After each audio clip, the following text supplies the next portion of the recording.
ध्यान के आसनों के पूर्व के अभ्यासों में 3 आसनों का अभ्यास हम पहले कर चुके हैं। आज अगले 2 आसनों का अभ्यास करेंगे, फिर अगली वीडियो में 2। आज हम लोग अभ्यास करेंगे वायु निष्कासासन और कौवा चाल, जो आपके पैरों को, स्पाइन को तनाव मुक्त रखकर बैठने के लिए तैयार करता है। इसमें पहला अभ्यास है वायु निष्कासासन। आज इस तरह से आप बैठ जाएंगे, 1 से 2 फुट के आसपास अलग करके। पैर के पंजे को, हाथ की उंगलियों को तलवे के नीचे रख लीजिए। हथेली ऊपर की तरफ आ जाएगी इस तरह से। ये है, इसको आपने पलटा और ये पैरों के बीच में जो हिस्सा है उसके नीचे दबा दिया। अब श्वास लेते हुए आप इस तरह से पैरों पे जोड़ देंगे, ताकि घुटना जितना पीछे कर सकते हैं कीजिए और सिर को पीछे करेंगे। श्वास अंदर,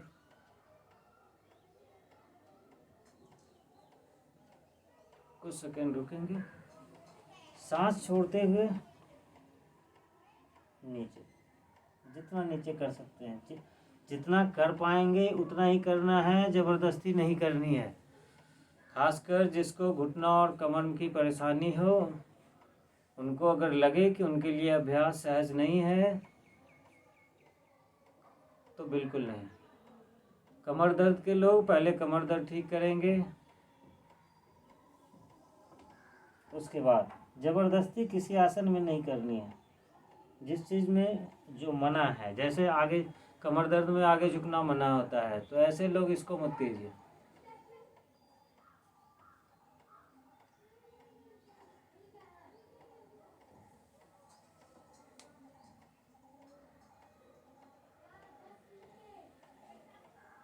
जिनको घुटने में दर्द है उनको भी ऐसे बैठने में परेशानी होगी।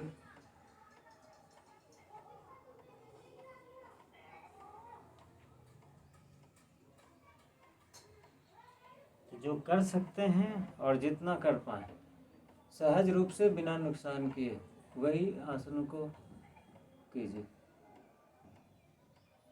एक तो ये हो गया। दूसरा अभ्यास है कौवा चाल। किसी कौवे को आप चलते हुए जब देखेंगे तो उसी को देख के ये पोस्चर बनाया गया है।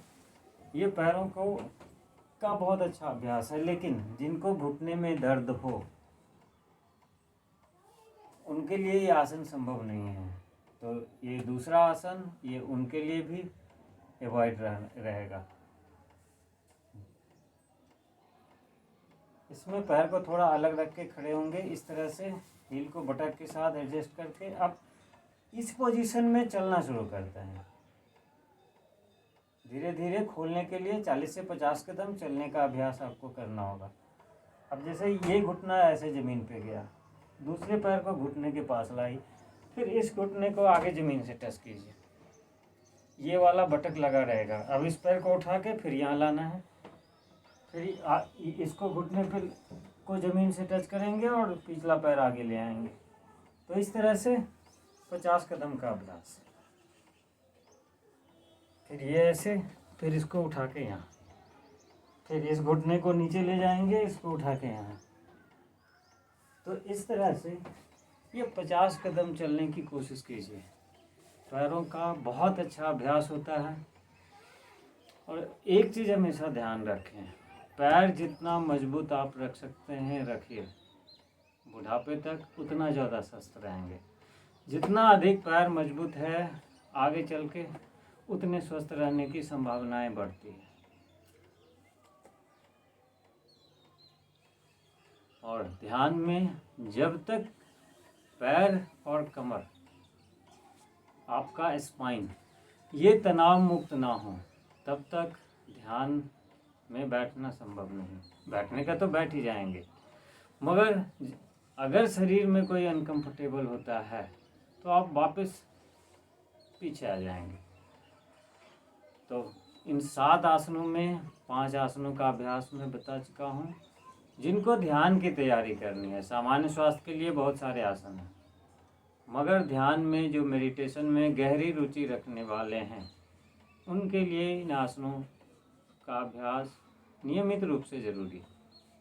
नमस्कार।